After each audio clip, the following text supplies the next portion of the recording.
se puede creer la historia de la Navidad?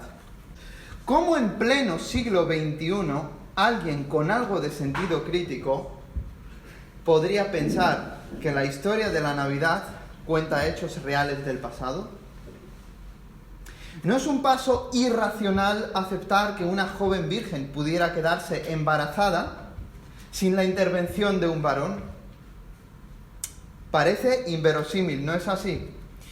Hay un capítulo en la conocida serie del Doctor House. ¿Cuántos la conocéis? Sí, muchos. Pues en ese capítulo vemos una situación así.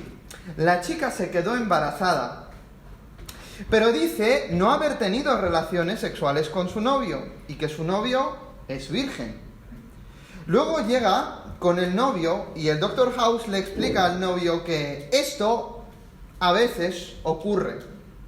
En realidad, se estaba riendo de este chico. Le dice, a este fenómeno se le llama partenogénesis. Para los que sabéis griego, génesis, nacimiento, y parcenos, virgen. Pues partenogénesis. Pero bueno, eso es algo que se da en la realidad, pero es algo que se da muy raras veces y solo en algunas clases de animales no mamíferos. Entonces, podemos decir que es totalmente justificado creer que quedarse embarazada siendo virgen es algo humanamente imposible. Si sucediera tal cosa, sería un verdadero milagro. Pero ahí va la siguiente pregunta. ¿No son los milagros violaciones de las leyes de la naturaleza? ¿No es el universo un sistema cerrado de causas y efectos? Eso es lo que tendemos a pensar hoy, ¿verdad? En nuestra era científica. Pero voy a decir algo, esto es paradójico. Paradójicamente, esta idea de que el universo es un sistema cerrado de causas y de efectos no viene de la ciencia, sino de la filosofía. Una filosofía que limita el conocimiento humano al mundo material, llamada naturalismo. La idea de la encarnación de Dios desafía la creencia atea naturalista de que este universo es un sistema cerrado de causas y efectos. Pero si nos quitamos las gafas injustificadas del naturalismo y nos abrimos a la posibilidad de la existencia de Dios, los milagros no serán un problema. David Hume, un filósofo que no creía en la posibilidad de lo milagroso, definió lo milagroso como violación de las leyes de la naturaleza. ¿Pero qué son estas leyes de la naturaleza? El error de Hume salta a la vista cuando entendemos que las leyes de la naturaleza son nuestras descripciones de lo que ocurre normalmente y nos permiten predecir lo que sucederá si nadie interviene. Sin embargo, Dios, si existe, no es un prisionero de las leyes que describen las regularidades que Él mismo habría construido en el cosmos. Por lo tanto, no es un acto de violación si Dios interviene en su propia creación. Para esta intervención no se rompe ninguna ley. Hablando del error de la definición de David Hume, el doctor John Lennox, emérito profesor de matemáticas puras y filosofía de la ciencia de la Universidad de Oxford, lo ilustra de este modo.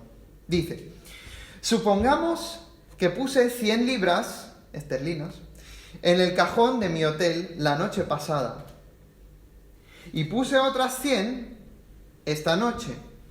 Las leyes de la aritmética dicen que tengo 200 libras en el cajón. Si mañana me encuentro ahí solo 50 libras, ¿qué debo concluir? ¿Que se han roto las leyes de la naturaleza o las leyes de Inglaterra? Es evidente que las leyes de Inglaterra, ¿y cómo lo sé? Porque sé las leyes de la aritmética. Estas no han sido rotas Y es eso lo que me dice que un ladrón vino de afuera. Del mismo modo, cuando un verdadero milagro se lleva a cabo, son las leyes de la naturaleza las que nos alertan sobre el hecho de que es milagroso. Si no conociéramos las leyes, nunca podremos reconocer un milagro aun cuando lo hayamos visto. La ciencia, por tanto, no puede descartar los milagros, dice Lennox. En conclusión, no hay razones para pensar que el universo es un sistema cerrado. Si Dios existe, los milagros son posibles.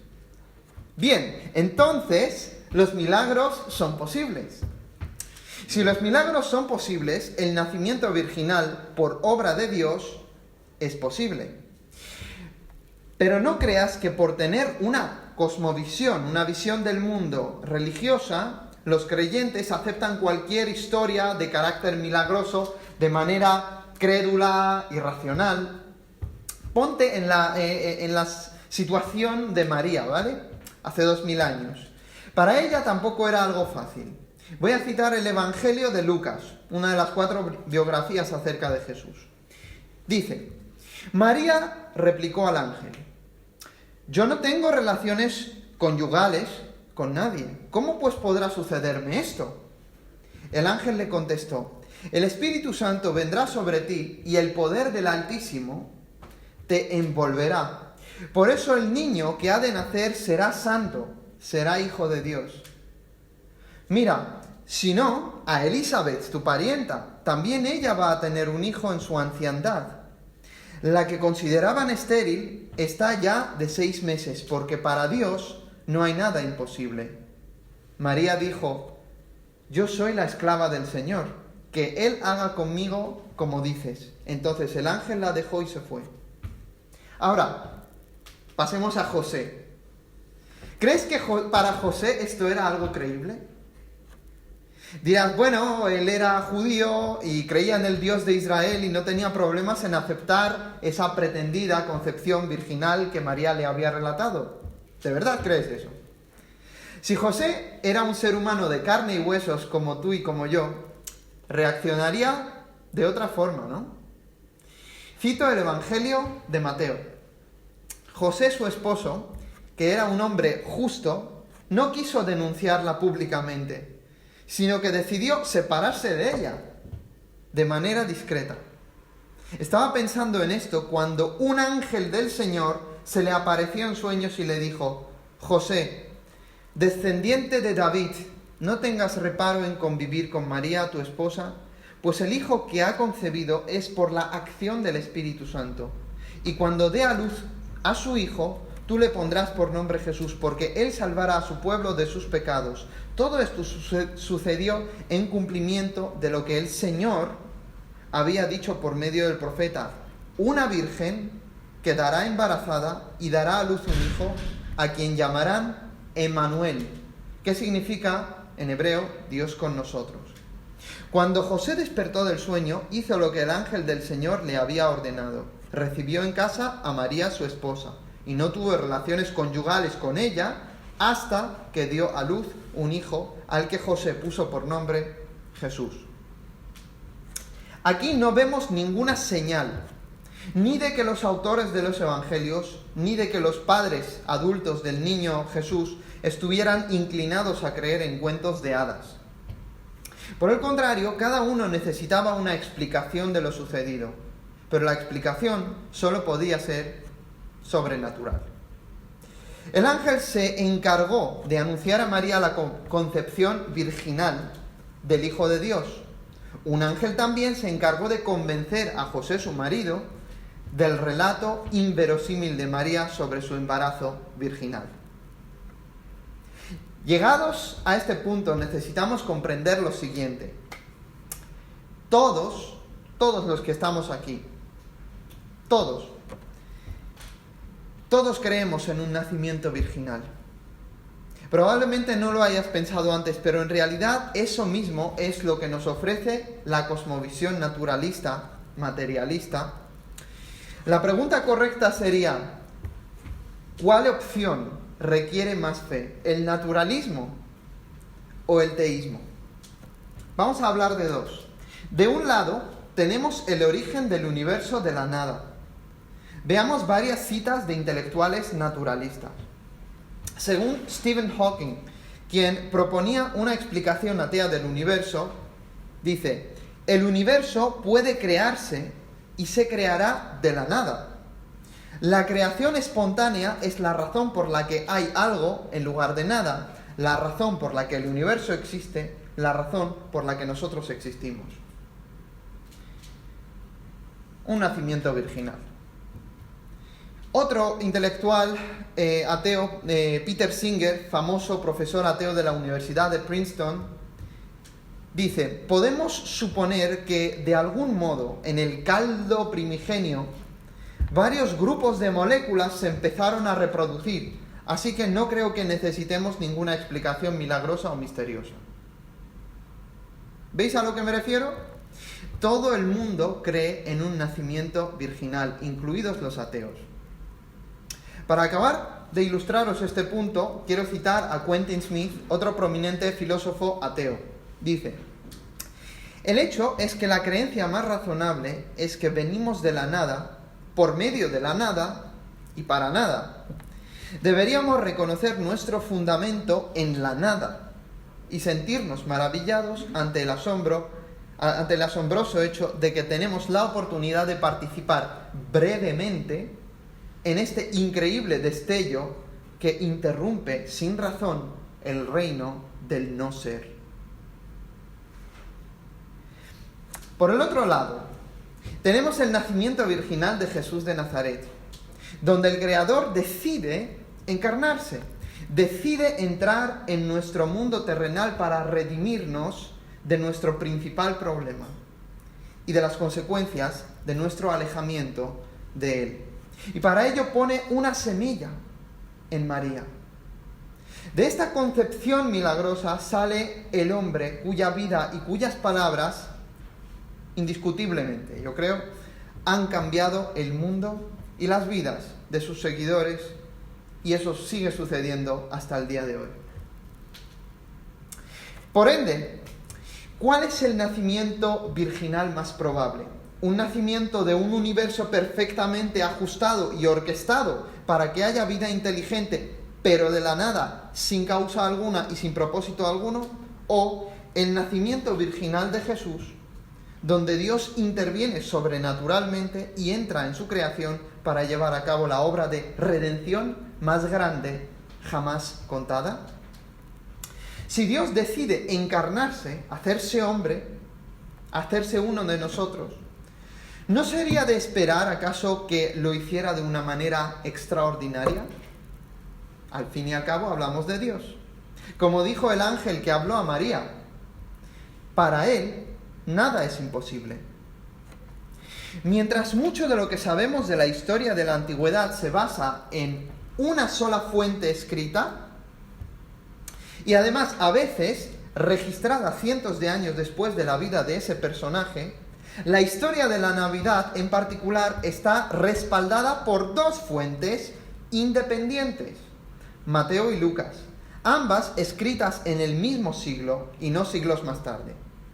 En ese siglo en el que vivieron los personajes a los que estas fuentes se refieren, María, José. De hecho, hay indicios claros de que Lucas había utilizado el testimonio de María para relatar al mundo lo que había sucedido de primera mano. Cosa que, por cierto, caracterizaba a Lucas, que era un hombre de ciencia, un hombre serio, era médico de profesión. Y tal como también nos revelan los descubrimientos arqueológicos, sobre todo a partir del siglo XIX, muestran que Lucas fue un excelente historiador. Teniendo esto en cuenta, te habrás percatado de que la historia de la Navidad no es solo posible, si el teísmo o la existencia de Dios es verdad, sino además es históricamente probable. Y está mejor respaldada que mucho de lo que afirmamos saber acerca de la historia de la antigüedad. Quizás llegado a este punto te estés preguntando, ¿y qué si, no? ¿Y qué si todo esto ha sucedido de verdad en la historia? ¿De qué manera afectaría esto a mi vida? Vamos a volver un momento al relato de Mateo. Decía el ángel a José: el hijo que María ha concebido es por la acción del Espíritu Santo. Y cuando dé a luz a su hijo, tú le pondrás por nombre Jesús, porque él salvará a su pueblo de sus pecados. Todo esto sucedió en cumplimiento de lo que el Señor había dicho por medio del profeta: una virgen quedará embarazada y dará a luz un hijo, a quien llamarán Emmanuel, que significa Dios con nosotros. O sea que el nacimiento de Jesús era algo que necesitábamos. ¿Por qué? Porque necesitamos un Salvador. Alguien que nos rescate del pecado. Esa palabreja, ¿verdad? Esa palabreja que representa nuestra enajenación, nuestra separación de nuestro Padre Celestial, nuestro alejamiento de Dios y de sus propósitos. Pues el pecado se define como violación de propósito. ¿Lo has pensado alguna vez? El pecado es violación de propósito. Según la Biblia, existimos por la voluntad de Dios, pero al habernos rebelado contra Él, acabamos utilizando lo que fue creado para Él en contra de sus propósitos. Os voy a dar varios ejemplos prácticos. Mal usamos nuestra lengua cada vez que insultamos a otro ser humano. Mal usamos nuestro cuerpo cuando lo hacemos, le hacemos unirse carnalmente con quien no es nuestro marido o mujer. Mal usamos nuestras manos cuando robamos con ellas. Mal usamos nuestros ojos cuando nos ponemos a observar lo que está reservado para ser íntimo.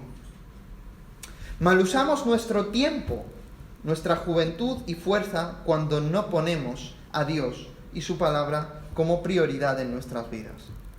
Así violamos el propósito de Dios, el propósito de todo cuanto somos, todo cuanto Dios ha dado para su gloria, todo lo que Él ha creado para su gloria y para servirnos nosotros en amor los unos a los otros. Todo lo estamos mal utilizando. Violación de propósito. Por eso dice el ángel a José: Él salvará a su pueblo de sus pecados. Y ya lo dice su nombre, Jesús. Llamará su nombre Jesús. Yeshua o Yahoshua en hebreo, que significa Salvador o Dios salva. Por eso Él es Emmanuel, el Emmanuel profetizado cientos de años atrás en el Antiguo Testamento. Dios con nosotros, Dios contigo. Él ha venido para salvarte de tus pecados, para perdonarte, darte una segunda oportunidad y no dejarte nunca. Porque el amor de Dios es perfecto. Cuando dijo el ángel a María: por eso el niño que ha de nacer será santo, será hijo de Dios.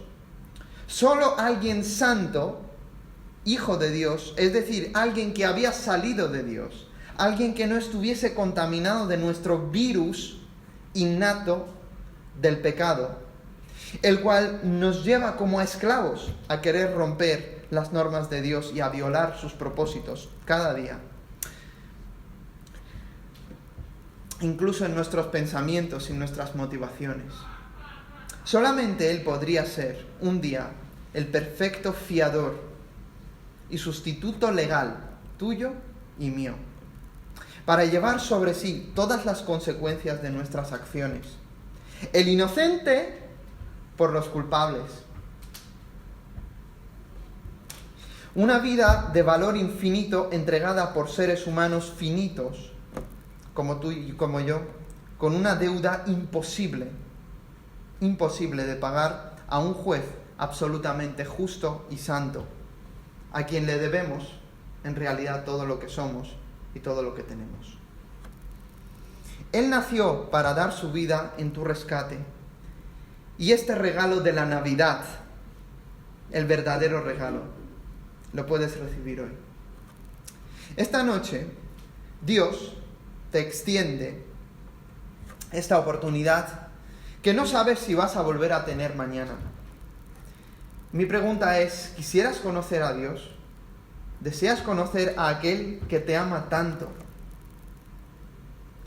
Jesús nació en la historia para pagar por nuestros pecados, pero hoy Él desea nacer en otro sitio, nacer en tu corazón, en tu interior, transformarte por dentro y cambiar toda tu vida. Para eso Él vino, no para hacer a los malos buenos, sino para hacer vivos a los muertos. Transformarnos de raíz, de manera que deseemos a Dios, gracias a la llenura de su Espíritu en nosotros. Si hoy quieres recibir este regalo del que te estoy hablando y no quieres resistirte más a la voluntad de Dios para tu vida, tienes que saber que Dios te manda que te arrepientas, que pongas tu fe, tu confianza en Jesús. Seguramente pienses, bueno, ¿arrepentirme de qué? Arrepentirme de haber vivido hasta hoy como mi propio Dios. Has de reconocer que has estado usurpando un trono que no es tuyo, que no te pertenece, que has estado usurpando el trono de Dios como rey sobre tus decisiones y tus pasos. Ahora, os he dicho que hay que arrepentirse y creer, ¿vale? ¿Y qué es creer? ¿Qué es creer en Jesús? ¿Qué significa eso? Es poner tu confianza en Él, en que Él es quien dijo que es, número uno, y número dos, que en aquella cruz efectivamente pagó por ti toda la deuda de tus pecados, de tus rebeliones contra Dios. ¿Para qué? Para llevarte a Dios, gratis. Un regalo. Necesitas confiar que Dios lo resucitó de la muerte y que lo hizo para demostrarnos a todos que todo esto, todo lo que hemos hablado, ese sacrificio hecho por ti y por mí, era realmente efectivo para perdonarnos. Por ello, si quieres conocer a Dios hoy, si quieres conocer a Dios como Padre y deseas hacer las paces con Él, puedes hacer esta oración tuya ahora, con tu boca o con tus pensamientos, da lo mismo. Dios te escucha, Dios te conoce. El Padre te oye cuando te acercas con arrepentimiento y con confianza en Jesús para hacerte su hijo o hija. Así que si así lo quieres y así lo sientes, puedes orar estas palabras como si fueran tuyas dentro de ti. Dios, he vivido lejos de ti y no merezco ser llamado tu hijo, pero hoy decido abandonarme en tus brazos, confiando en tu Hijo. Gracias por haberte acercado a mí en esta Navidad a través de tu palabra. Confío que has pagado todo en la cruz por mí para reconciliarme contigo. Por favor, Dios, perdóname por haber vivido a mi manera. Ya no quiero vivir sin ti. Desde hoy decido vivir mi vida junto a ti y para ti. Por favor, sálvame hoy y cámbiame para amarte. Te lo pido en el nombre de Jesús. Gracias, mi Señor.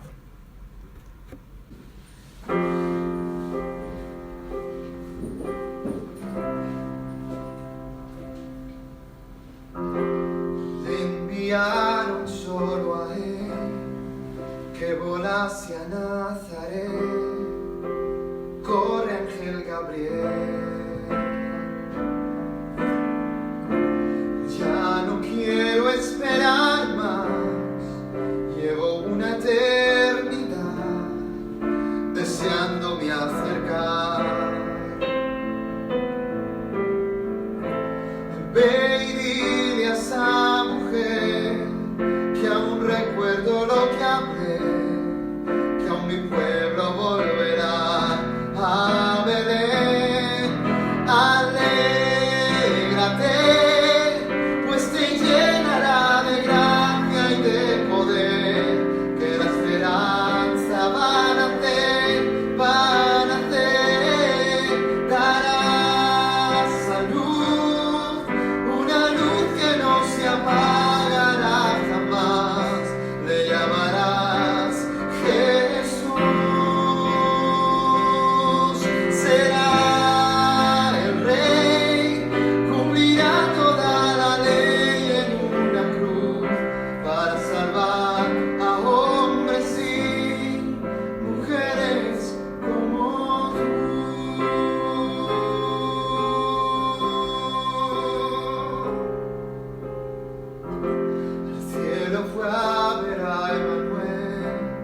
risas ya se fue, se dejó hasta la corona y la luz de su piel.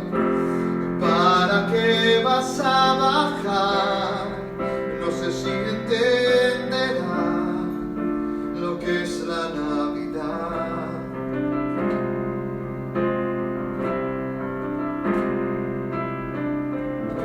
Que desde el trono hasta el portal, desde el templo a Golgotá,